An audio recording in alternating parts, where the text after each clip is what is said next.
Ladies and gentlemen, boys and girls, this is Jay Wendell of the Midwest Metal Show and the Asylum Radio Network. And today I am here with my good friend Robbie from Sleep Signals. Now, I know we've played Sleep Signals a decent amount on the station, and I've been doing stuff with you back and forth, for probably like 5 years now. Yeah. So, but yeah, first off, it's wonderful having you, and honestly, it's probably about time we catch up a little bit anyways. Yeah, man. Thanks for having me. I appreciate you.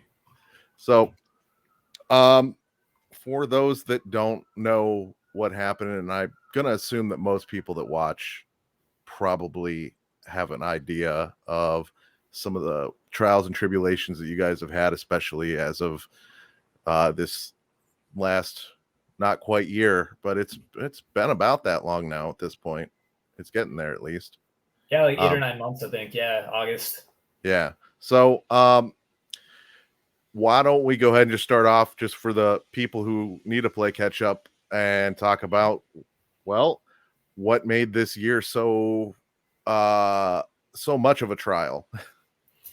Yeah, so we were out on the road with POD from Ashes to New and All Good Things.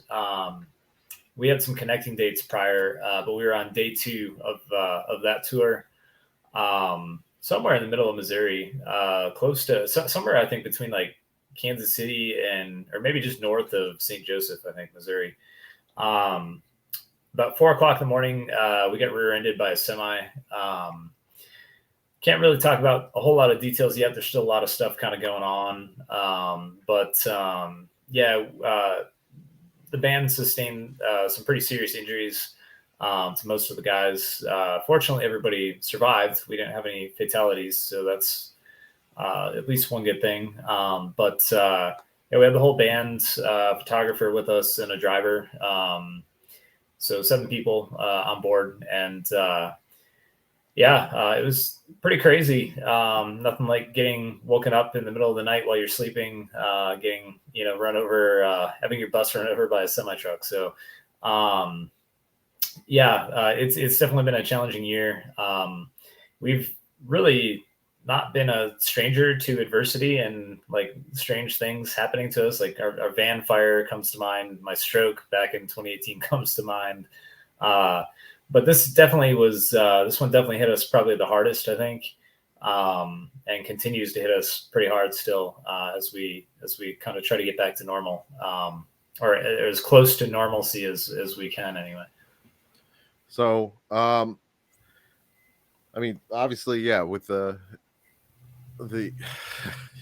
you guys have not had, I mean, not to make light of it, but you've not necessarily had the best luck when it comes to touring.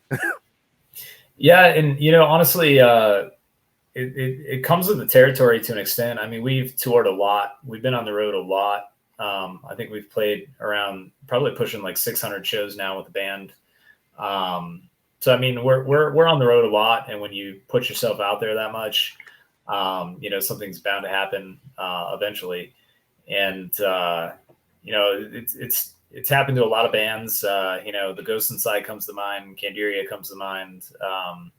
And it's just, yeah, man, it's unfortunately part of being out there on the road. And, you hope it never happens to you. And it's hard when, leaving family at home, wives and kids and girlfriends and all that kind of stuff. And, that it's kind of everybody's worst fear. And unfortunately it happened to us, this time around, but, you just hope it doesn't happen to anybody else, Right.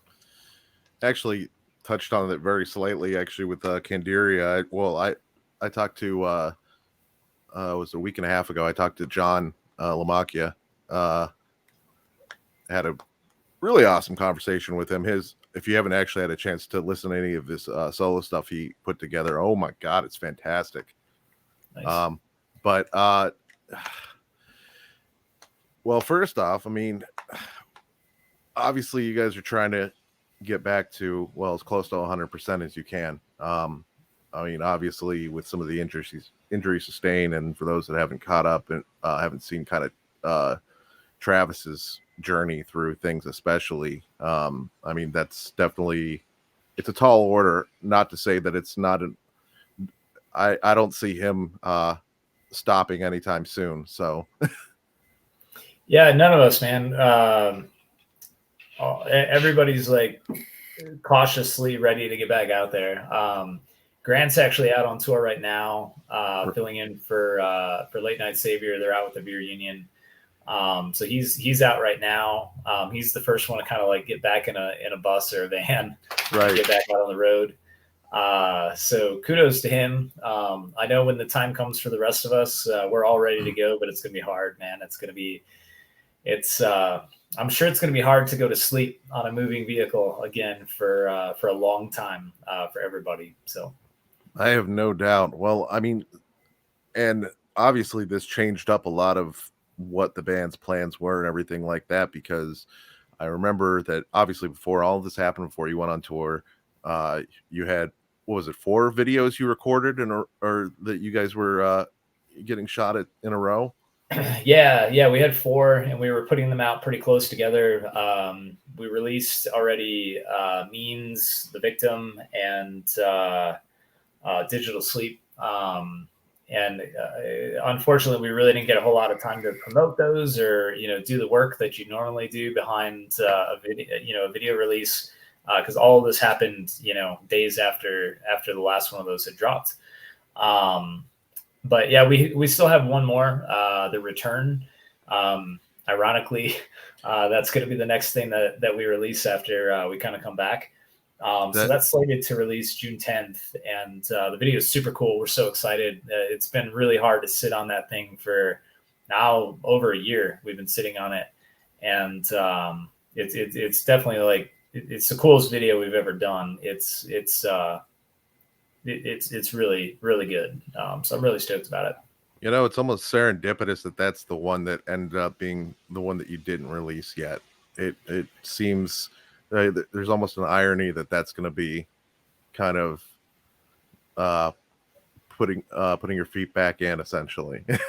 Yeah. I think it's gonna, like, a lot of people, I feel like when it drops, are gonna think we called it The Return because it's like the return coming back from the injuries and stuff. But it's all coincidence. I'm sure that we will. Everybody's been writing. Everybody's been. This definitely is the type of experience that gives you content to write about or material to write about. So we've all been writing. I'm sure that we'll release something in the near future, that deals with all the experiences that we've been going through. But yeah, this next release is it's just ironic, coincidental, but yeah.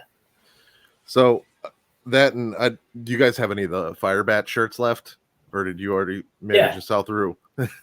Well, we print on demand because we do Okay. all our merch. So yeah, we print them on demand. So we're still taking orders on those. We're kind of working out some details for like a monthly merch drop where we kind of do like a different piece of merch every month, where we kind of feature that particular item. So Fire Battle stick around for a couple more weeks, and then I think the first official month we're going to start doing that is June. So I think Fire Battle will be around for a few weeks, and then we'll start something in June. Well, one cool thing, I mean, you guys have always done a really, really good job with, like, as far as the variety of merch that you have, as far as designs and everything, and actually just really well put together designs, period. I mean, I know it's one of those things that always kind of drove me nuts about a lot of bands that have come up through the years, where it seems like, all right, cool, we want to get something that has our logo on there or whatever, or or at least our name on there, but that I always want to be able to support, but on the flip side of that, I don't know how often some of the stuff that I've purchased over the years will get really worn, because it was one of those things of, all right, well, I want to get merch because I feel like that's kind of the best way to get money back in the hands of the bands, but yeah, we've really strived to like put out the best merch that we can put out. And when we have time, we try to design our own merch. I do a lot of graphic design. So we try to do as much of it in-house as we can.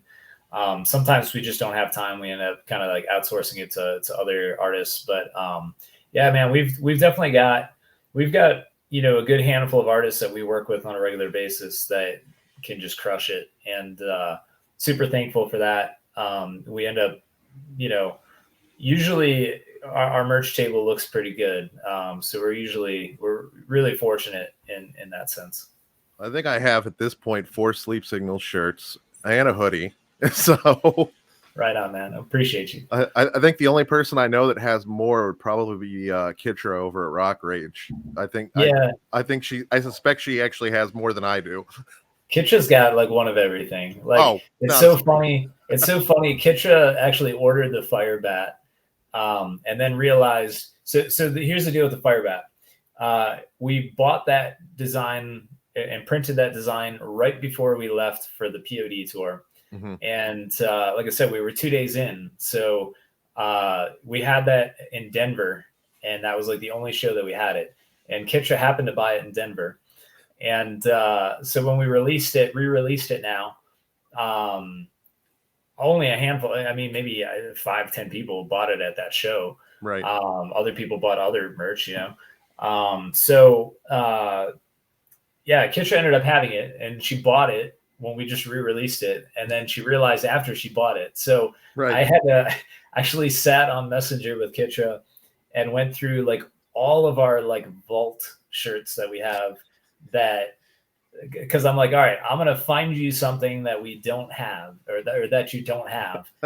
And we sat there for like probably 20 minutes, 30 minutes, and just going through like all the different shirts that we have in our vault, and finally found her something that she didn't have. So that totally doesn't surprise me at all. Like occasionally especially if she's going to a show where I'm not going to be able to make it on that, see a spot on that tour or something like that. She's actually went and got me stuff and sent it off to me before. She's a sweetheart. Yeah, Kitra's awesome. She's one of our favorites. So, yeah, I mean, honestly, you guys always had a pretty good relationship with the Rock Rage people anyhow, too. I mean, ironically, you guys have a better relationship with them than I do at this point. But, let me amend that. That it's limited on that, because there's a lot of them that I'm like Kitra, I'm still super close to. A lot of the crew over there. It was one of those things of, anytime there's a breakup, there's always some people that want to take a side, even though there's not really a side to take. So yeah, but, we don't have any sides, man. We just try to get along with everybody, and right. we try to be one of those bands that is approachable and friendly with everybody. It's like, that's why we do it, man. We go out there and, to make friends. We don't go out there to for anything else, like it's about the music and about hanging out and making friends and meeting people. So, well, hell, even how I got in touch with you guys ended up being literally through friends who had seen you. Well, my buddy Brian, the one Pittman, who's a photographer, Columbia, I think. Yeah. Yep. Yeah.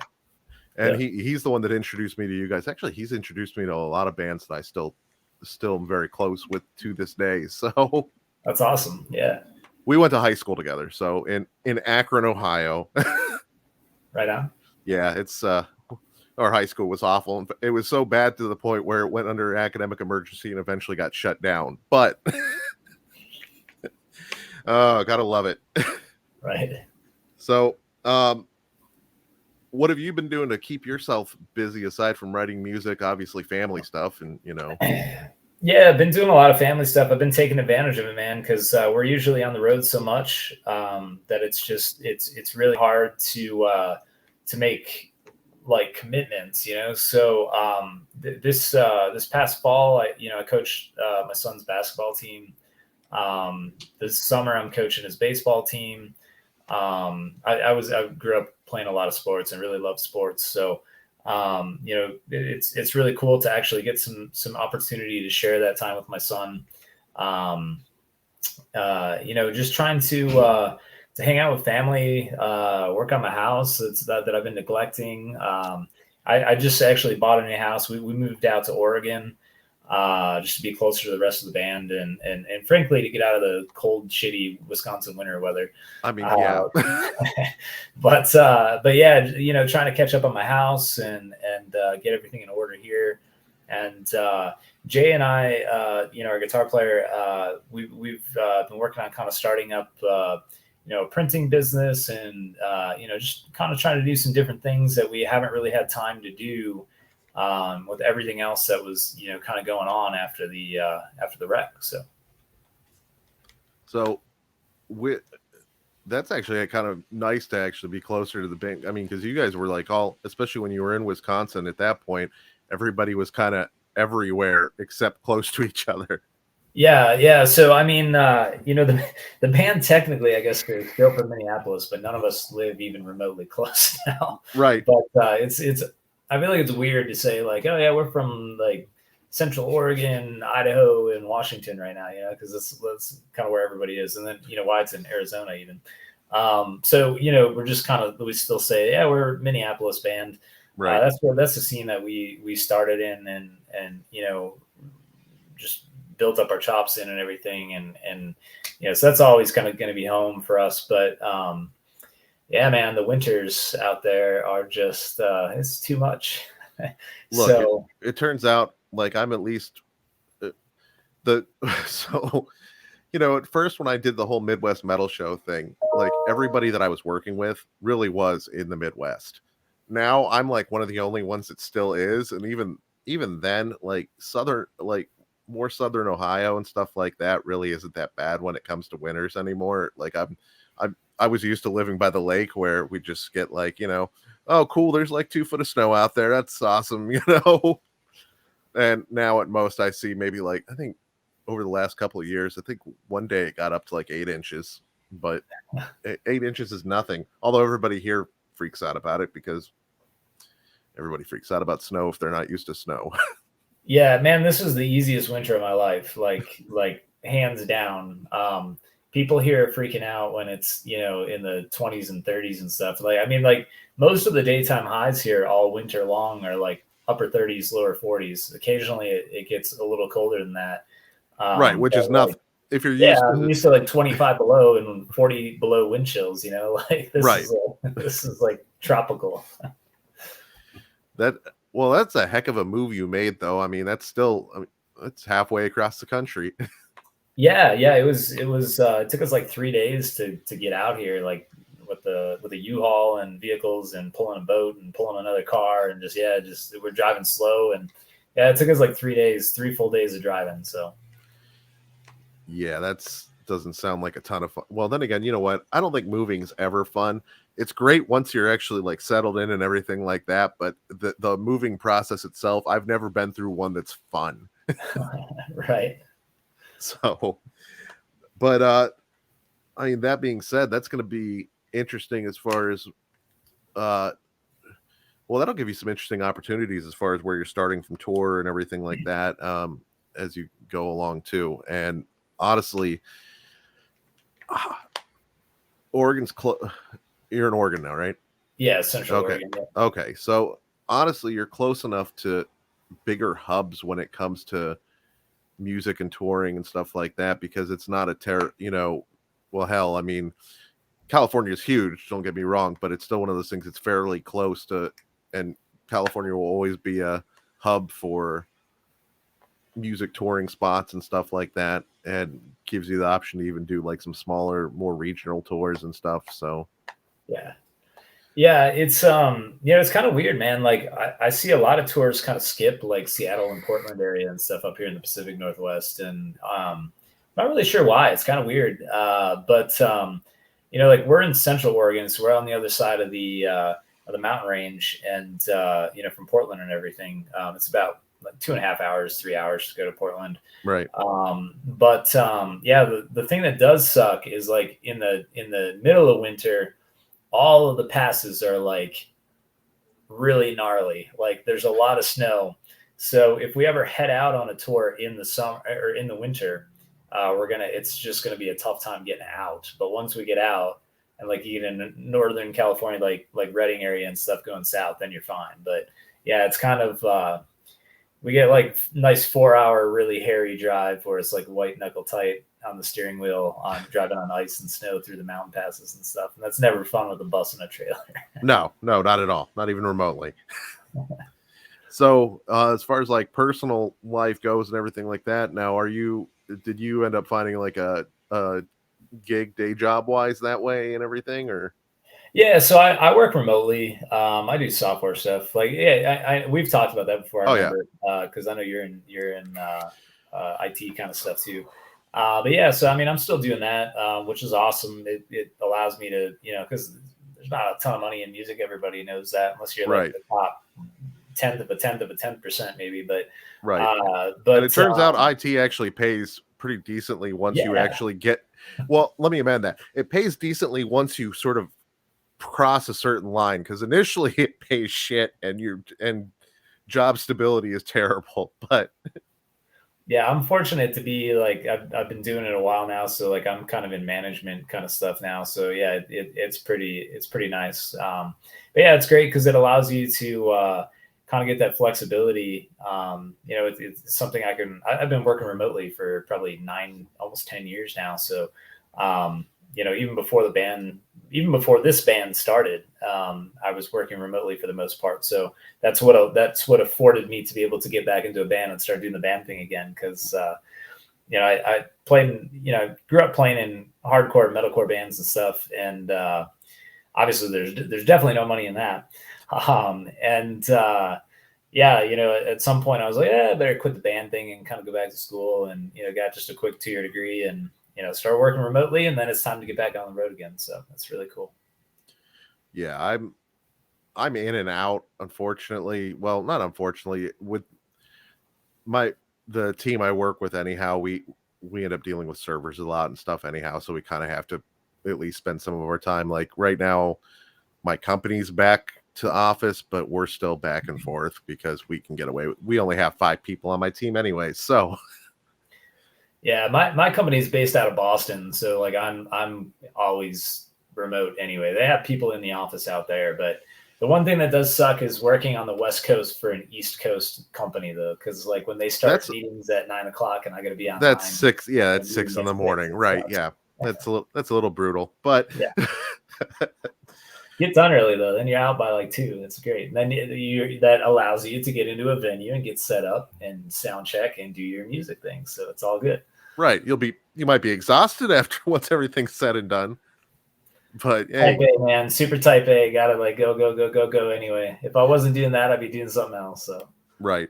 So another question too. So in regards to your health, how's your health been holding up and everything? Because I mean, obviously, at least I haven't seen any, big things. I mean, not counting obviously the accident and everything like that, but I mean, since you had your stroke and everything.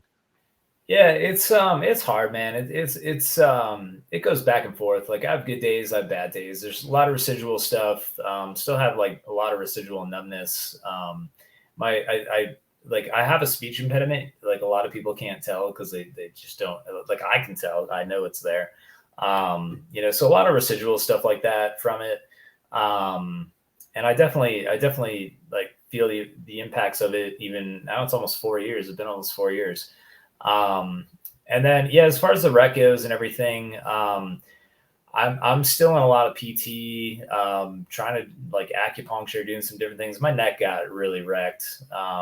Like when we were hit, we rolled and my head went really hard this way and went through the side window and found the concrete. So I had a gnarly concussion, bunch of road rash on my head, really, really bad neck injury. And I'm pretty sure it's like talking with the doctors and stuff, it's pretty much going to be that way for good.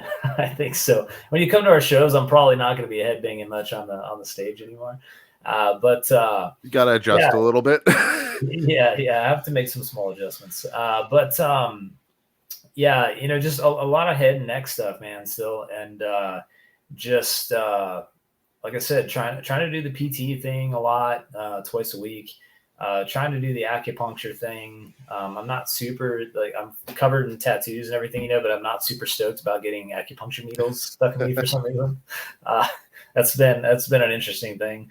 I've even tried like some really like out there like alternative medicine kind of stuff to try to work on it. I forget how you even say like Reiki, I think sessions and stuff like yeah, that. it's like Reiki or something. Like it has some weird Yeah, like sort of extent. Japanese Yeah, thing, I think. Yeah, but yeah, man, I've been trying everything just to try to deal with it's just a lot of pain. It's and a lot of kind of numbness and like limbs and stuff go numb, and it's kind of weird. right. Um, Combine that with the stuff you already had going on, and it's just like, hey, cool. We'll just stack it on. Yeah, and then I end up going to the doctor a lot, like because they're still trying to figure everything out, and lots of MRIs, and just it's a pain in the ass. But like I said, fortunate to be here, fortunate to be able, like Travis definitely took the worst of it. You can go check out our Facebook page if you want to see an update on Travis. I mean, he definitely Travis took a lot of damage. The dude has 2 toes left out of 10, 2 out of 10. He's he just had another surgery here pretty recently. But he's doing good. His attitude's great. He's ready. Like, ironically, he's ready to get back out on the road more than any of us. He's the one that's pushing hardest to Well, look, we got to rebuy all of our gear. We got to get merch. We got to get like production built back up and get out there. So he's ready to go, man. Well, I think a lot of it too. I mean, he was getting stir crazy too. Well, hell, Yeah. how long was he in the hospital for? 6 months, I think. Yeah. It was about 6 months, and 4 of that probably was in a bed, and and then a couple months of a wheelchair. He's still in and out of a chair a little bit because like I said, he just had another surgery a few weeks ago. So I was so happy. I was so happy to see that video of him standing up, though. All that. Awesome. Like it made me so happy to see that, just because I mean I know it's been a hell of a journey for him, especially. So absolutely, yeah, and he's. I don't know if you saw his hand after the wreck, but I mean his hand was like in pieces. Like he had to get wires and I forget what they put the wires through your hand.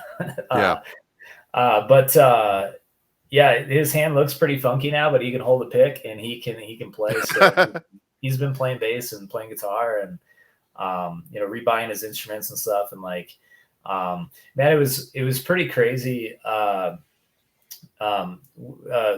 we have a deal with Ernie Ball. Ernie Ball is fantastic, music man. They had just sent us 3 brand new guitars, like 2 guitars and a bass. I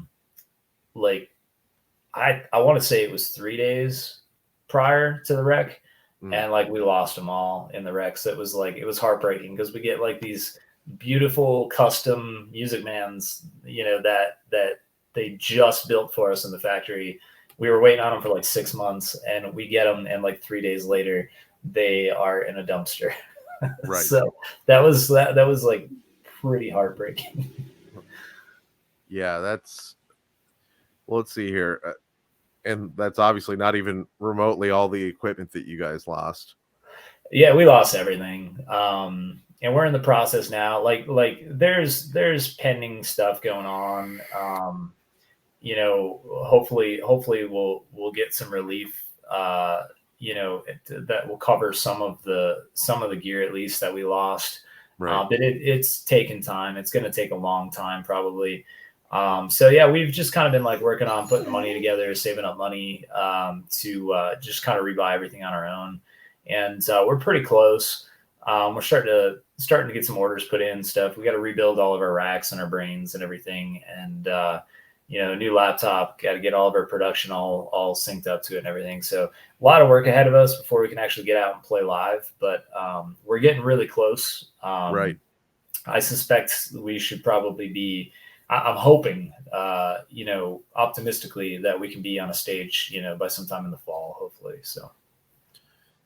I will literally put time aside depending on where the hell you guys are actually going to go whenever that happens to come out. On the bright side, with the parameters of my job stuff changing, travel is not difficult anymore. Right on. So yeah, I have no idea. Honestly, we'll probably start in the Pacific Northwest a little bit and just kind of do right.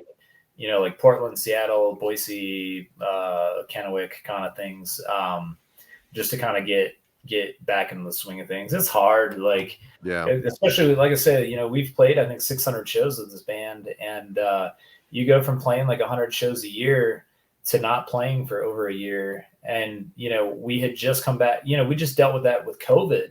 Yeah. And then we came back, we played maybe 10 shows total.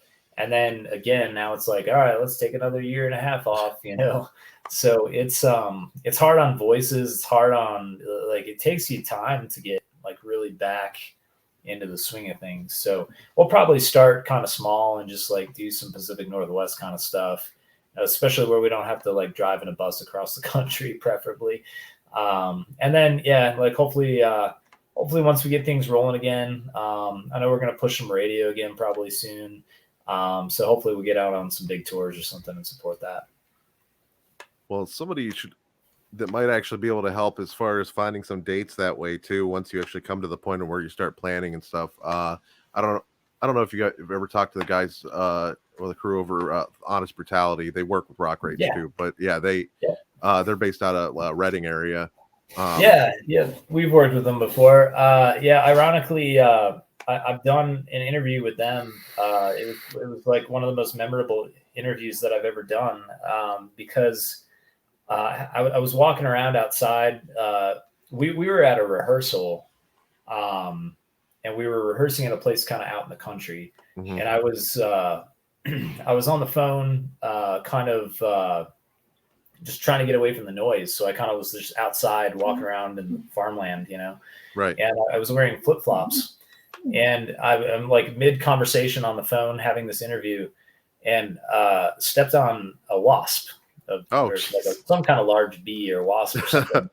And just tried my best to keep my composure. Like getting stung on the bottom of the foot is like not a fun place to get stung. No, and, that's a little bit hard to, you can try to no sell that, but that's really, I think you can only do so well in that case, because especially on your foot too, that's like one of the. Yeah, it was bad, man. And like, I'm sitting there, like I'm trying to finish my sentence and I'm talking like this. And he's like, "Are you okay?" And I'm like, I just, this is going to sound really weird, man, but I just stepped on a bee. And he's like, "You want me to call you back? Like, you want to like postpone it?" And I'm like, "No, let's finish. Let's do it." No, Eric's great dude. Probably one of my favorite people. Him and Naomi over there. Actually, speaking of which, I'm supposed to go out there later on this year to just go hang out with them. So they're actually the ones that convinced me to start doing like podcasts, start branching out beyond just doing like a radio show and everything. Like at this point, I have a team that does some radio stuff. I don't do the radio show stuff myself anymore though, because I don't know. It just I always had fun putting together music, but at the same time, I'm much better at directing people, it seems. Right on. But so how much music do you guys have that's actually done right now though? I mean, is it just the Return right now, or is there other stuff that you actually have that you're chilling with? Yeah, we've got some other stuff. A lot of it is still kind of in progress, and it's in a lot of different stages right now. We have some stuff that's just, basically sitting ready to be mastered. We've got some stuff that's sitting ready to be mixed. We've got some things that are just waiting on vocals. We actually are talking to a couple of different producers to go out and do some stuff, probably mid-summertime, and do a handful of tracks with a couple of different producers too. So yeah, we've got a lot of stuff in progress. Really happy with a lot of it. And I don't know that we'll release all of it right away. We'll probably just kind of pick and choose some tracks, release some tracks, and the rest of the stuff kind of just maybe sit until later until we feel like releasing it. And on top of that too, there may be some stuff that, as you guys obviously have all been writing and everything, that may take may jump out and take priority anyhow over some of the stuff that you do have that's in the middle of, because like you said, adversity a lot of times provides ends up being kind of a muse for people. And well, if that's the case, turns out you have a lot of inspiration to pull from that, most likely.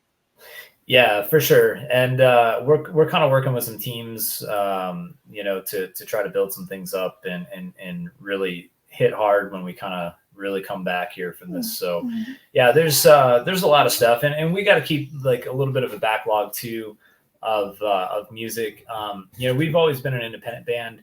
Love being an independent band, but we never want to rule out like jumping onto a label or something. Like if we get an offer that makes sense and is something that is going to be advantageous for us. So we've got to have a backlog of music for that and everything too. Right. Not that we're like, we're not shopping labels or looking for any label support right now, but it's always just good to kind of have that kind of stuff in your back pocket and in case the right situation arises. So, but to be clear, like we're happy being independent, and we're not like going out of our way to try to find a label right now. So, well, I kind of feel like too that you guys build a lot of the way for yourself anyhow. And I mean, there are people who know you guys, who listen to you guys all over the damn place, and with as much as you've always been good with making sure to get your stuff out there for it to be able to spread around and everything, and word of mouth's always been a big thing too for the band, that I think that you haven't really had the necessity to run. I mean, with the work ethic that you guys have in the first place, haven't really had the necessity to jump on a label or anything like that. And I mean, honestly, if you do end up going on a label at some point, the nice thing is you already have what work needs to actually go into things. So it's not like a lot of bands where it's one of those, oh, hey, some label offered us something and they end up just shit out of luck because of whatever the terms are, or just not knowing what to do because they never really went out there and did everything that sort of, I don't know if paying dues is the right word, or right phrase, but it's that there's a ton of stuff that you learn along the way, I think. Absolutely. And we've been doing this for a while, and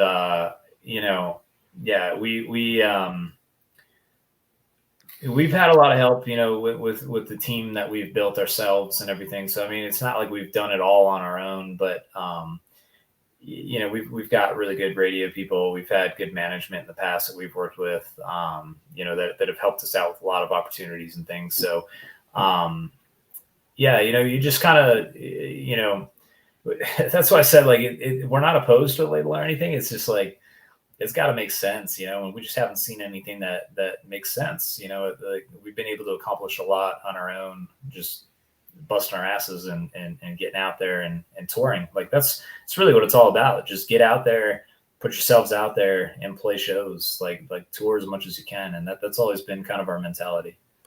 Well, that, and honestly, over the last year or so, making awesome videos that impress a shitload of people too, because the ones that you've put out so far already, I mean, the amount of actual production value that went into them, just how well they came together, they are fantastic.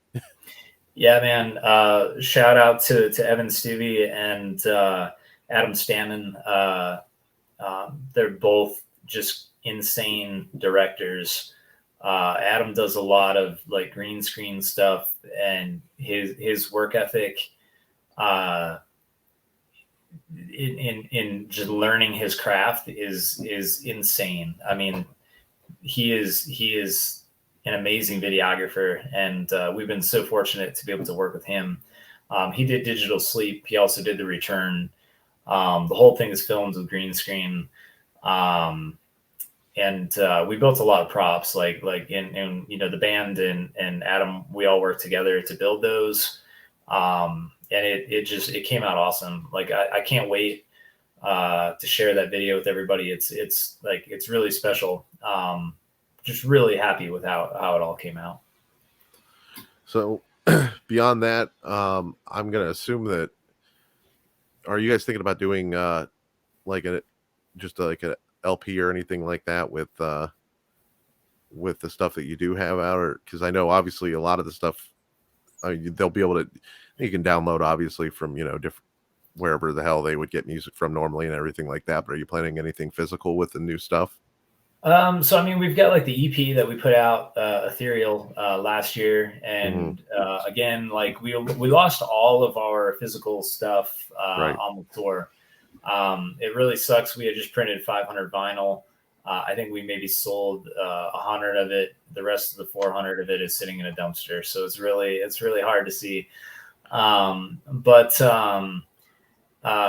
We do have physical copies of the CD.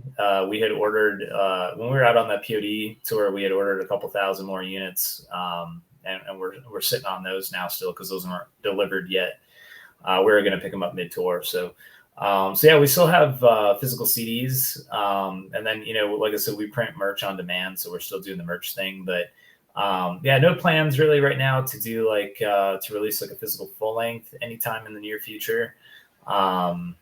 Definitely, we were definitely looking to reprint the vinyl. The vinyl is backed up right now, like to like February. So yeah, it's a hot mess. That's such a weird thing that, I mean, I've gotten heavily into vinyl again. I had some of my collection and stuff like that from like my mom and my dad and stuff over the years, but I didn't start really getting into it again myself until more recently. But it seems to be such a common thing at this point. It's kind of crazy how much people want vinyl. Yeah, it really is, man. I mean, like that was like one of our top sellers on the couple of days of tour that we were actually on, Right. Yeah, like I mean, on previous tours before we had vinyl, I remember when we were out with the Treyu and Ice Nine Kills, like I saw them sell so much vinyl. Like it's just crazy, like how much vinyl bands sell. Yeah, like, there's definitely just a crazy demand for vinyl right now, and I think it's super cool. Like I have a shitty little record player that like it's not hooked up to like my good system or anything like that, and I guess you could say I'm kind of like one of those people that are kind of just don't get it, like but like I really like audio wise is what I mean when I say I don't get it, but I really love like the physical vinyl. Like it's so cool, like the packaging, the giant insert card, and just like everything that comes in the package is just right. It's super cool. So I get it. It's interesting because I have a decent amount of vinyl that I wouldn't necessarily listen to first on vinyl, but just because more for the collecting aspect and everything like that, especially like some of the limited pressings that have like, the vinyl itself, some cool pattern or something like that. I've picked up stuff like that before too. That being said, there are some types of music that I think actually lend itself extremely well to vinyl. Especially like acoustic stuff, I've always thought sounds wonderful on vinyl, depending on what it is. Like I've been listening to like Gogol Bordello and stuff like that on vinyl, and it sounds fantastic. But I think it's different. I think every type of music lends itself to almost one format or another better, depending on how it's produced, how it's put together, and everything like that. So there's a lot of stuff I'm happy to have on vinyl. Some stuff, like I said, just for the collection aspect, where it's possible that I, aside from checking out the actual vinyl itself, never actually play it. It happens. Yeah, for sure. But no, I get that, and like we with our Ethereal record, we did like a really cool color vinyl with it, like in it, like a cool color and pattern, like a turquoise kind of blue, and it fit super well with the theme of the record and everything, and like the outside packaging. And yeah, man, I was so stoked when we got it, and actually holding it, like physically holding it, it was a really cool experience. Well, once you get vinyl again, I'm absolutely going to want to get some, just because, well, why the hell not? I think I actually asked you about that because I didn't know if it was possible you still had any left. I figured that they were all gone, but you know. I have one copy, and that's in my safe. So that's and it won't be coming out. So Fair enough. I understand that. I'm sure like we'll definitely do vinyl again in the future. And you know what we did with this ethereal record, just to kind of like add some more bonus tracks to it and stuff, and use up the space on it. Mm-hmm. We put At the End of the World on the other side of it as well, our previous EP. Yep. So we actually had like 10 tracks on it. It was great. And I'm sure we'll probably do something like that again. Either we'll do you know, a full length, or we'll put a couple of EPs, like our next EP, and maybe Ethereal as the B side or something like that. So Right. Yeah, because I have both. Because I have the CDs to both of them. Well, hell, I've had End of the World for hell. You dropped that, what was like probably 4 or 5 years ago, almost. yeah, 2017, I think I want to say. Yeah, it's been a minute. yeah. That was our first, like, we put out 2 releases before that, but At the End of the World was really like our first like real effort that I was really proud of. And you know, we sold like 10,000 physical copies of that album, just on tour, you know, just working hard on tour. Like, I'm sure if anybody's watching that has seen us play live, you've probably seen us out in the crowd hustling CDs, because that's how bands live. That's how you survive. Right. And yeah, that CD, that was the first CD that we put out that I was really proud of.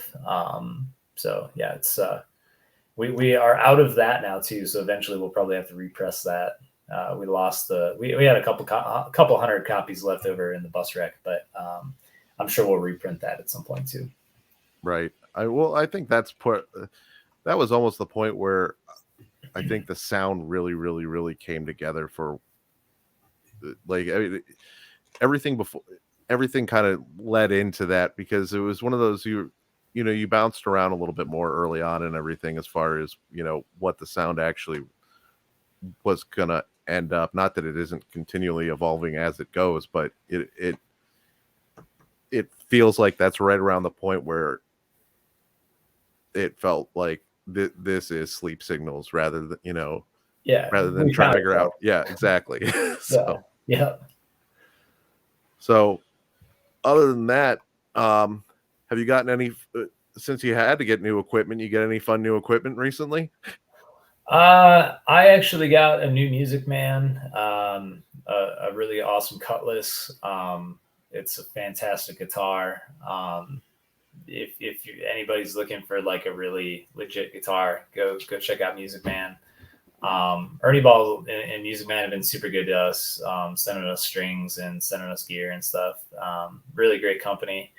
But yeah, outside of that, we're just kind of getting a big list together, and we're, you know, talking to our rep and everything over at GC and Sweetwater and everything. And, you know, we'll be probably putting in a really big order here pretty soon.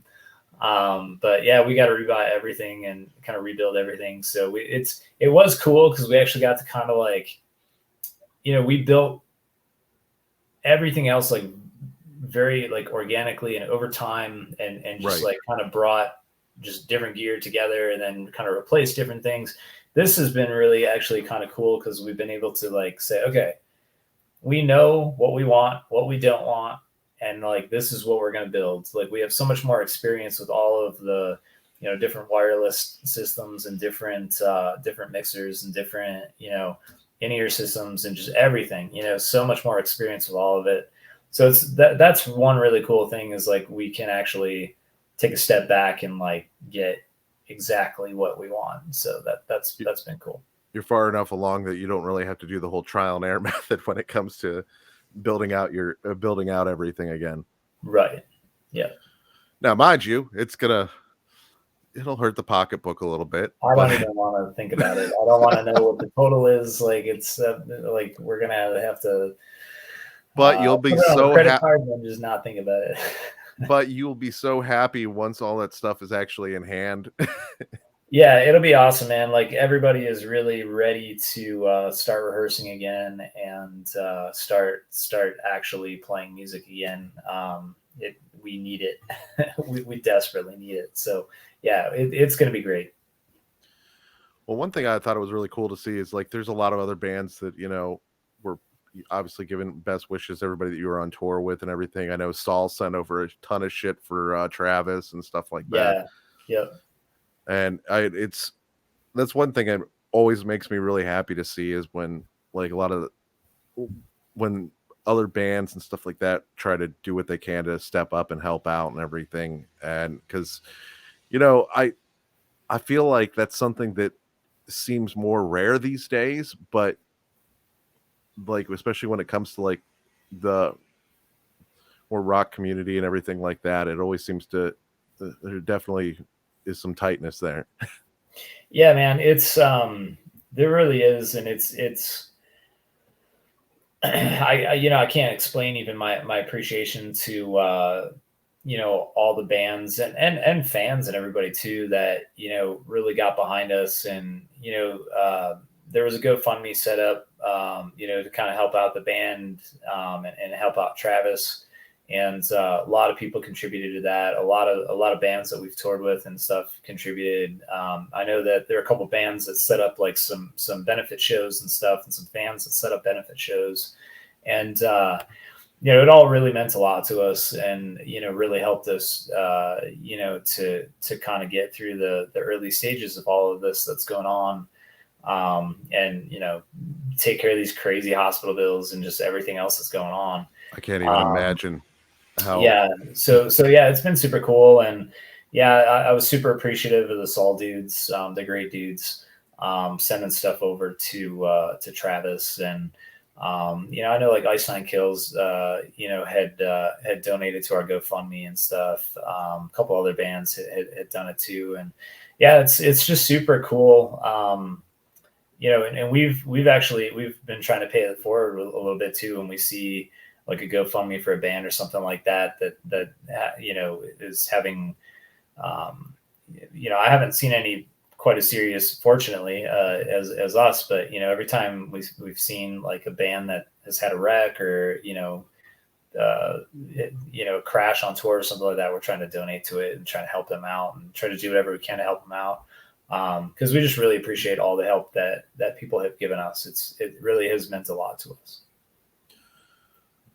Well, on the bright side, at least there's a light at the end of the tunnel when it comes to everything too. I mean, hopefully you guys will be able to actually start doing some shows come fall. Yeah, for sure. And that everybody's getting healthier. I mean, at least healthy as they possibly can get. And hey, you know what? Another crazy ass story you get to add to the to basically the legacy and legend that has been Sleep Signals at this point. It feels like you've almost, it's like, all right, well, we had this shit show go on, so what's going to top that at this point? I don't even want to think about that because, like let's not jinx ourselves. And it's a knock on the wood moment. I look at it this way. At this point, I feel like that, this is pretty epic in level of things to happen and everything, and you've kind of run the gauntlet at this point. I can only hope and imagine that things will be, if like I said, you'll have some great and harrowing stories to go along with everything, but but hey, yeah, if this can't stop you, I don't know what the hell could. That's right, and that's how we try to look at it, man. And yeah, like I said, like Travis especially, man, he's just had like the best attitude about it. So proud of him, for everything that he's gone through to be able to to come back from that. Like it's inspiring, to say the least. So yeah, it's inspiring. It absolutely is. I'm so happy to see him, like every update, to see the changes, I can't even fathom going through what he has. So I mean, it's hard to even relate to it to that point, just because I mean, I've had crazy shit happen in my life, but you know, I don't know that anything even remotely as harrowing has happened around me. So, Absolutely. Yeah. so obviously, people can get the Firebat shirt online, Yep. and like you said, that there's going to be some new stuff coming down the pipeline too. Yeah, I think we're still working out some details and stuff with it, but yeah, we're trying to do like a monthly merch drop, so that we can do like something kind of new and fun and cool every month. And yeah, so Fire Bat will be around for a couple weeks. So if you want to pick one up, I love the design. It's awesome. It's like one of my favorite designs that we've ever had. I actually was like trying to talk the band into like, we gotta like, Metallica's got like that skull, and like, like all these different bands kind of have like these things that kind of like end up sticking with the band. Right. And I'm like, well, we got to figure out a way to make like the Sleep Signals Fire Bat, like where this is like a recurring theme, where we have this Fire Bat. And I'm still working on the band on it, but I was really pumped with how it came out. It came out super well. And yeah, you can check it out. We've got it on our Facebook and our merch store and everything. So yeah, go pick one up and help us buy our gear back. Well, I have the sneaking suspicion that I'm gonna, as the years go on, I'm gonna end up with a lot more Sleep Signal stuff anyhow. Because that, well, let's see here. I think I got my first shirt from you guys probably about 5 years ago. So I feel like I'm about due to get some more stuff. I held off initially, thinking it's like, all right, well, I'm gonna buy a bunch of shit, and then all of a sudden, well, none of your merch is around, and then. So I need to actually order one of those. I think the design's super cool on there, and I honestly I've enjoyed all my stuff. I mean, I think that it's funny too, because even the oldest one, the Harbinger one, I still love. I still wear that. Actually, my kid steals that one a lot. Right on. So turns out at this point, even though, look, I'm a bigger dude, and my oldest is not a. She is not big, but she still steals all my shirts all the time because, well, she likes band shirts. And I'm Same. okay with that.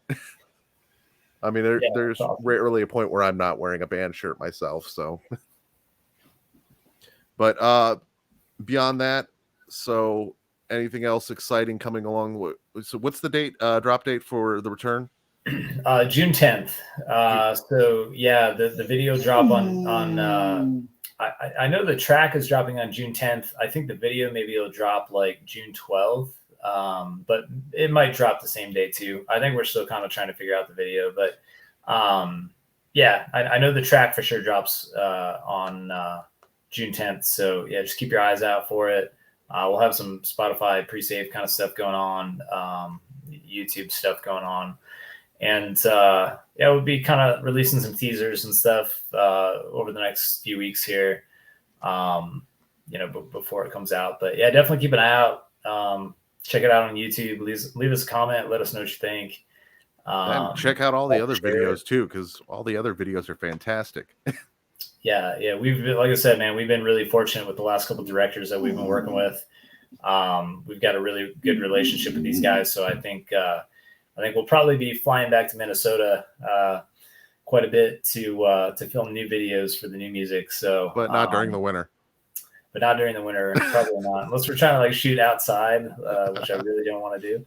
But yeah, we'll try to shoot them in the summertime.